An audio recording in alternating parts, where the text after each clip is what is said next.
قربانی اسلام کا ایک خوبصورت ترین عمل ہے،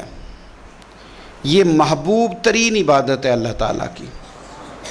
قربانی اپنی فضیلت کے لحاظ سے، عظمت کے لحاظ سے، اپنی بلندیوں کے لحاظ سے دین میں بڑا مقام رکھتی ہے، لیکن ہر چیز کا رنگ روپ بدل دیا جاتا ہے نا، چونکہ قربانی چلی آ رہی تھی حضرت ابراہیم خلیل اللہ علیہ السلام سے،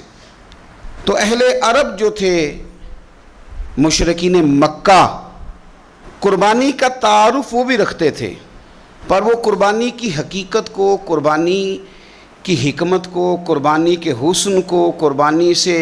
پھوٹنے والی روشنی کو سمجھنے سے ناآشنا تھے۔ وہ کیا کرتے تھے کہ جب وہ کوئی قربانی کا جانور ذبح کرتے تو اس کا جو خون ہوتا وہ بیت اللہ شریف کی دیواروں کے ساتھ مل دیتے۔ قربانی کے جانور کا جو گوشت ہوتا وہ لا کے بتوں کے سامنے رکھتے کہ یہ خون کعبے کی دیوار سے خون ملنے سے اور بتوں کے آگے گوشت رکھنے سے شاید ہماری قبولیت ہو جائے گی، ہم نے جانور ذبح کیا ہے۔ کمال ہے میرے رب کریم کی کتاب کا انداز بھی۔ قرآن مجید مختصر الفاظ کے اندر، مختصر جملوں کے اندر، اجمال کے اندر اتنی بڑی تفصیل بیان کر دیتا ہے کہ انسان کے ذہن کے، دل کے، دماغ کے دریچے کھل جاتے ہیں۔ اللہ کھانے پینے سے پاک ہے، بے نیاز ہے مالک۔ رب کریم نے فرمایا لَن يَنَالَ اللَّهَ لُحُومُهَا، فرمایا ہرگز نہیں پہنچتا اللہ کی بارگاہ میں تمہارا گوشت، وَلَا دِمَاؤُهَا، اور نہ ان کے خون، نہ اس جانور کا گوشت اللہ کی بارگاہ میں پہنچتا ہے، نہ خون پہنچتا ہے، تو مالک پہنچتا کیا ہے؟ وَلَكِنْ يَنَالُهُ التَّقْوَى مِنْكُمْ،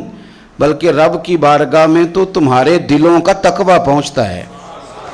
تمہارے دل میں کیا ہے، تم اپنے رب کی رضا کتنی چاہتے ہو، یہ بات جاتی ہے۔